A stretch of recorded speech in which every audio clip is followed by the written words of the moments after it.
created music, he orchestrated this potent tool primarily for his praise and worship. God is the author of music. Music is for worshiping and praising God.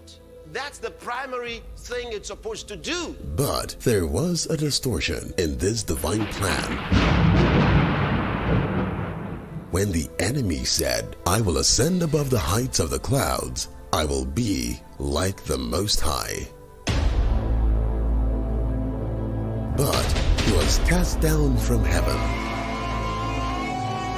Being a master of deception, he has doubly distorted and corrupted the beautiful gift of music as he desperately leads many astray by deceptively instilling in the minds of the unsuspecting a culture of satanic worship through the use of symbolisms in music.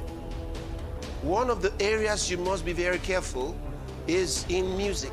Symbolisms. Music. And I've warned, and you need to take this seriously. These symbolisms show up in imagery that lure many into worshiping occult practices, promote sexual perversion, and other immoral vices such as drug addiction and drunkenness. And in lyrics that blaspheme and glorify rebellion against God and His Word.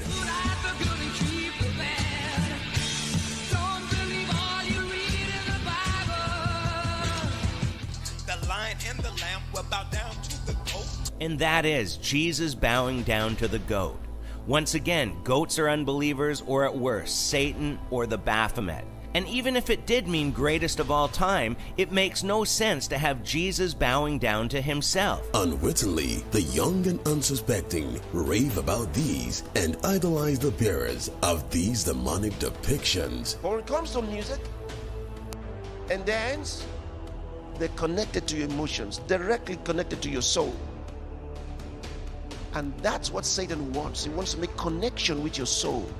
And the ultimate plan is to deter us from getting to relate properly with God and to get us to be a worshiper of the devil. You can't help but come to the conclusion that there is a purpose-driven objective on behalf of these people to communicate a specific idea to the audience. They are telling a story, and that story, that narrative, is deeply rooted in occult symbolism, and it's putting it out on blatant full display, and it's mocking Christianity. In 1946, which was 76 long years ago, a Satanist by the name of Alice Bailey, who was also regarded as one of the founders of the New Age movement, wrote a 10-point charter to destroy and eliminate Christianity so that the New Age philosophies may become the one world religion for the world. The 10-point charter by Alice Bailey are as follows. Number 1. Take God and prayer out of the education system. 2. Reduce parental authority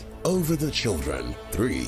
Destroy the Judeo-Christian family structure or the traditional Christian family structure. 4. If sex is free, then make abortion legal and make it easy. 5. Make divorce easy and legal. Free people from the concept of marriage for life. 6. Make homosexuality an alternative lifestyle. The base art. Make it run mad. 8. Use media to promote and change mindsets. 9. Create an interfaith movement. Number 10. Get governments to make all these laws and get the church to endorse these changes. Unknown to many, music and arts have been exploited as major tools for driving this sinister agenda for several years. Tragically, some of these things have crept into the Church of Jesus Christ. Music that is not of God. I say it's very dangerous to go into some kind of music that is basically worldly, not known to be Christian, and then we want to Christianize it. How worldly should we get to win the world? How worldly should we be? to win the world. How far should we go to get their attention? We have to be like them to do so? That is a confession of your spiritual bankruptcy. Because if you were full of the Spirit, just think the very thought of it. If the apostles said, you see, we have to be like the Pharisees to win them. That's not what Paul was saying when he talked about being like a Jew. That's not what he meant. But we don't have to now be like them. We don't have to have their music for them to listen to our music. We don't have to dance like them for them to think like we're dancing for God. I believe that if you love God, then you wouldn't be a friend of the world. And I was a friend of the world. And I listened to different rappers. All these different rappers, not thinking about the lyrics of what they were saying, bro. And so because of that, when I've heard nothing but lustful actions towards women, my parents and the Bible teaches you to respect women and wait towards marriage, but because I was listening to that music, guys, I was more prone to actually have sex before marriage, you know what I mean? Because you have to realize that our subconscious mind holds 95% of our brain, bro. A lot of people don't get that. So not only their conscious thoughts now, it's going into their subconscious. The guy is sleeping and is dreaming things he should not be dreaming of. Music, particularly among adolescents, is a very powerful motivator of behavior. It wasn't so long ago that an entire war was turned on the basis of youth music with Vietnam. And music was really central to the counterculture and the culture that rose up and said, we're not going to take this anymore. I don't think we should underestimate the power of music, because music touches the limbic system, or the emotional system of our brain, which actually, though slower than other parts, can overwhelm all of the other parts. We can't expect a system to be put together that will perfectly protect us. We need to protect ourselves. We need to be aware that these media change us and affect us. In the process of time, the demons start coming into their lives, because it's an invitation to devils. First, unclean thoughts. Either they might be thoughts of fear, or they're thoughts of a sensual nature. Unclean thoughts that come into them. You find a Christian, a nice Christian, who loves the Lord, but now he's struggling with unclean thoughts, dirty thoughts, sexual thoughts. And he doesn't know where they're coming from. They're coming from the dance, they're coming from the music. They're coming sometimes from the books they're reading. How does Christ come into the heart of a man? When you believe in Jesus Christ, he comes into your heart. You don't see the process. It's not like you have a feeling and then somehow you're witnessing that Christ is coming in right now. He's coming in. Oh, he has entered. No. Just by believing. All you do is you open your spirit to God, the Lordship of Jesus Christ, and bam, that's it. The light of God has come into your heart. The same process. You open those things and you're looking at things that the demons have inspired. Once your heart goes out to them, that's it. You have demons following you from then on. I said reggae, for example. Where did it come from? What's the source of reggae music? Music is psychology, see? And if the music does not penetrate the heart, the soul, and the mind, and the body, then you ain't gonna feel it. Because reggae music is not something that you hear, it's something you feel. See? And if you don't feel it, you can't know it. See? It is a spiritual music with spiritual ingredients for spiritual purposes. And I've never seen anybody who was into reggae for a long time and didn't have demonic activities come into his home and into his life. And I'm serious.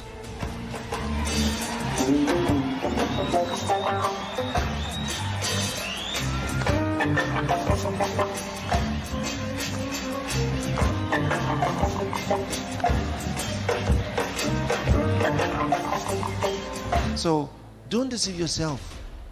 So, oh, well, God has called me into this. If God is calling you into something, it needs to be pure. It needs to be from God. It shouldn't be something that's going to be bringing devils into your life. But reggae is not the only one. Have you ever noticed juju worshippers? They drum a lot. They drum a lot. And they dance a lot.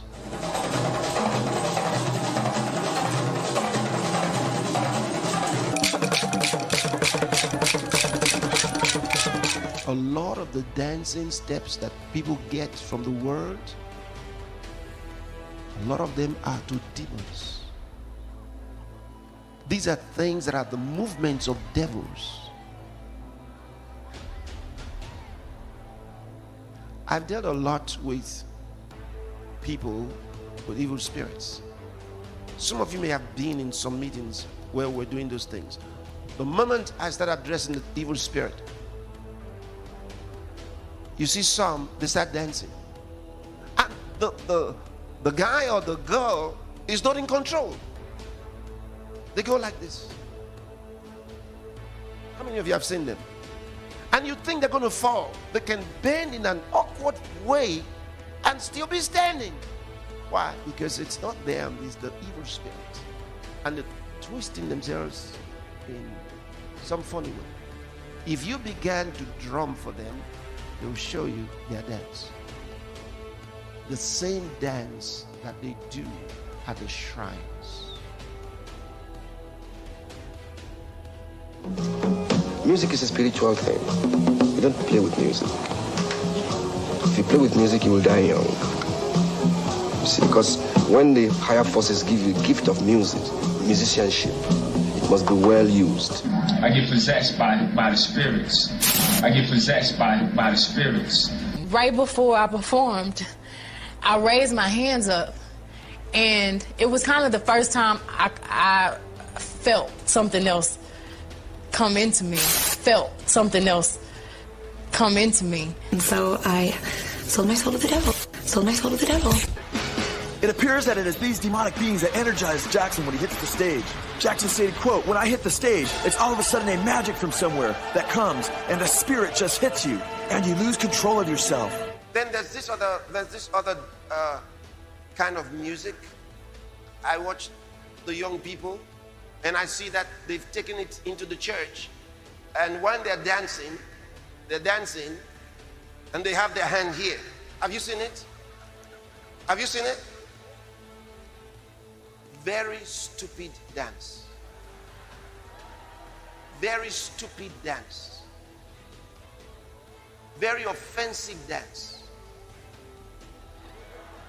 And they've carried it from the world and brought it into church. The reason I'm telling you this is about symbolisms. There are dances that people have and they're doing them in churches, but these dances are demonic. They're inspired by demons. And they're being danced in churches by so-called musical leaders and music, whatever they call themselves. What's actually happening is these are offerings and libations that are being offered to Satan through symbolisms. And demons thrive on these offerings. You have to understand. You have to understand. Demons feed on worship. So desperate is the adversary in this quest that he also seeks to lure, deceive, and culture innocent children into offering satanic worship from an early age by infusing subliminal messages and symbolisms in music and films targeted at children. Satan's not an evil guy.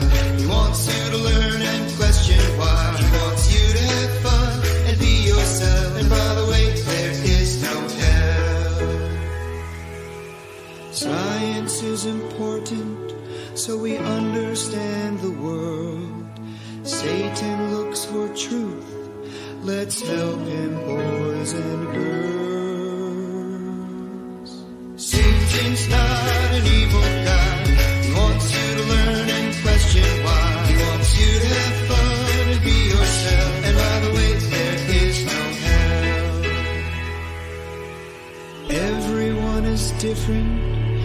and that's okay with Satan.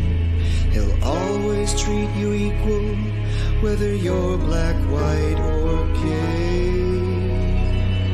Satan-inspired theosophist Alice Bailey is quoted to have said, "When you are changing a nation, don't bother with the old people. They are too stuck in the old traditions. They will not change. But go for the children, especially 10 years and younger."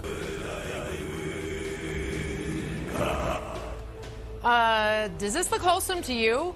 This video alone could freak out parents, but the Satanic Temple is trying to reach students by getting into elementary schools nationwide. The group says it's an alternative to a Christian-based after-school program. Denver 7's Mark Boyle's been looking into this, and Mark, they say it's a kid-friendly club. That's right. Hard to believe, but that's exactly what they preach here. And this is the parental permission slip that they're handing out so your kid can participate. Here's the After School Satan website. They even have a children's book dedicated to this. Now, they say there are some wholesome activities and lessons to be learned, but others believe it has no place around children. It could turn into one hellish extracurricular activity. That is, if the Satanic Temple has its way. We're not actually talking about Satan and Satanism because we have no interest in converting. It's just that in our religion, science and reason is what is the most valued. We do not believe in an actual devil. In our clubs, we do not do any sort of rituals or devil worshiping or any kind of sacrificing of goats, all the scary things that are kind of made up in people's heads. We simply, where kids can be kids, where they can interact with other children. But there is obviously a lot of concern here. Some, like Liberty Counsel founder Matt Staver, say the club is nothing more than a bunch of atheists trying to fight back against Christian-based after-school programs. This particular so-called Satanist club is not wanting to be there to express a viewpoint.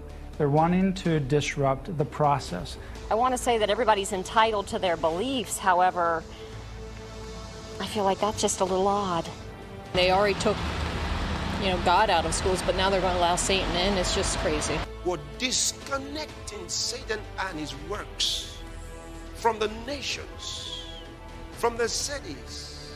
We're disconnecting him. And he cannot proceed. He cannot proceed with his acts. He cannot proceed.